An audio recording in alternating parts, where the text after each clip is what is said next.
Live RCTI Timnas Indonesia versus Thailand, leg kedua final Piala AFF 2020.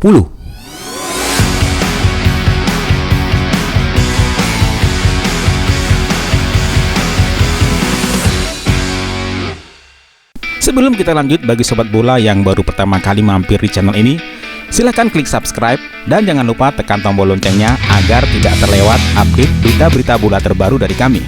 Dan siapapun yang klik like, komen, share, dan subscribe video ini, saya doakan selalu sehat, bahagia, murah rezeki, dan panjang umur. Pertandingan leg kedua final Piala AFF 2020 antara Thailand versus Timnas Indonesia di Stadion Nasional Singapura, Kalang pada hari Sabtu 1 Januari 2022 dapat ditonton di RCTI dan iNews mulai pukul 19:30 waktu Indonesia bagian Barat. Garuda butuh keajaiban untuk membalikan agregat yang saat ini 0-4 jika ingin juara AFF Cup tahun ini. Dalam leg pertama final Piala AFF yang juga digelar di Stadion Nasional Singapura, Timnas Indonesia tidak dapat meladeni Thailand. Garuda hanya diberi penguasaan bola hingga 33,5%. Sisa 66,5% lainnya dimiliki Thailand sejak menit pertama hingga terakhir. Selain itu, jumlah umpan tim asuhan Sintayong hanya 193 dengan tingkat akurasi 73%. Ini jauh di belakang Thailand yang punya 458 umpan dengan akurasi mencapai 86%. Penyelesaian akhir kedua tim juga kontras. Timnas Indonesia hanya bisa melepaskan satu tembakan tepat sasaran dalam 90 menit melawan Thailand. Sebaliknya, Thailand punya 9 percobaan yang mengancam gawang Nadeo Argawinata dari total 19 tembakan. Kapten Thailand, Chanatip Songkrasin mencetak 2 gol di laga ini, termasuk tembakan kencangnya yang merobek gawang Indonesia ketika laga baru berjalan 2 menit. Namun, man of the match leg 1 final Piala AFF adalah Supacok Suracat. Tembakan sang pemain Buriram United pada menit 67 membunuh pertandingan. Supacok pula yang memberikan assist untuk gol kedua Chanatip. Thailand bermain solid sebagai satu kesatuan.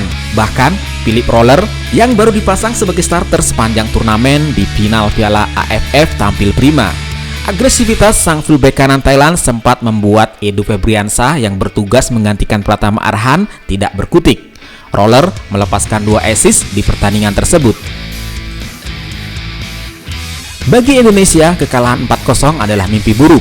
Pasalnya, untuk bisa menjadi juara Piala AFF tahun ini, pasukan Sintayong setidaknya butuh membukukan skor dengan selisih 4 gol di waktu normal, lalu memaksakan babak perpanjangan waktu. Hal itu sulit karena Garuda sering melakukan kesalahan umpan, sedangkan Thailand sempurna di leg pertama. Sintayong mengakui perjuangan Indonesia di leg kedua akan sangat berat. Namun, ia menyiratkan Garuda belum mau menyerah. Setidaknya, dalam laga pada hari Sabtu 1 Januari 2022 mendatang, Indonesia akan menunjukkan permainan yang pantas. Saya tahu bahwa tampak mustahil bisa bangkit dan mengalahkan Thailand di leg kedua, terutama jika kami bermain seperti di babak kedua. Namun bola itu bundar, kami tidak akan menyerah dan kami akan terus berjuang, kata Sintayong. Indonesia sudah dapat memakai Pratama Arhan dalam leg kedua ini. Peran sang bek kiri untuk Garuda selama ini sangat menonjol. Ia sudah mencetak 2 gol dan 2 assist. Di samping menciptakan 11 peluang, hanya kalah dari Witan Sulaiman yang menciptakan 12 peluang. Namun ketika Arhan yang baru berusia 20 tahun berhadapan dengan Roller yang kenyang pengalaman di Eropa, situasi bisa sama sekali lain. Sementara itu, Thailand sudah bisa memasang Teraton Bunmatan yang sebelumnya absen karena akumulasi kartu kuning. Namun, Thailand dipastikan tidak memasang kiper utama Cacai Butprom yang cedera ACL. Selain itu, bek tengah Elias Dolah yang ditarik keluar di leg pertama juga diragukan tampil. Pelatih Thailand Alexander Polking akan santai dalam laga ini karena timnya bisa kalah 3-0 dan tetap menjadi juara Piala AFF. Apalagi Thailand bisa memegang status sebagai tim paling sulit dibobol di turnamen tahun ini. Dalam 7 pertandingan, gawang mereka hanya kebobolan sekali. Taktik Polking dengan formasi 4-4-2 bekerja sangat baik di leg pertama menghadapi Indonesia yang sebenarnya berniat tampil ultra defensif seperti saat jumpa Vietnam. Kali ini dalam leg kedua, Polking bisa saja memakai penggawa yang tidak masuk starting line up di leg pertama. Selain Bunmatan, masih ada gelandang Poklau dan titipan Puang Chan di samping penyerang Supacai Chaiden. Dalam 7 pertandingan di Piala AFF, Indonesia tercatat sudah mencetak 18 gol dari 38 tembakan tepat sasaran. Ini membuat conversion rate Garuda mencapai 21,40%, lebih tinggi daripada Thailand 18%. Namun dari persentase akurasi tembakan, Indonesia jauh di bawah Thailand, yakni 45,20% berbanding 53,90%. Perbedaan lain dapat dilihat dari segi pertahanan.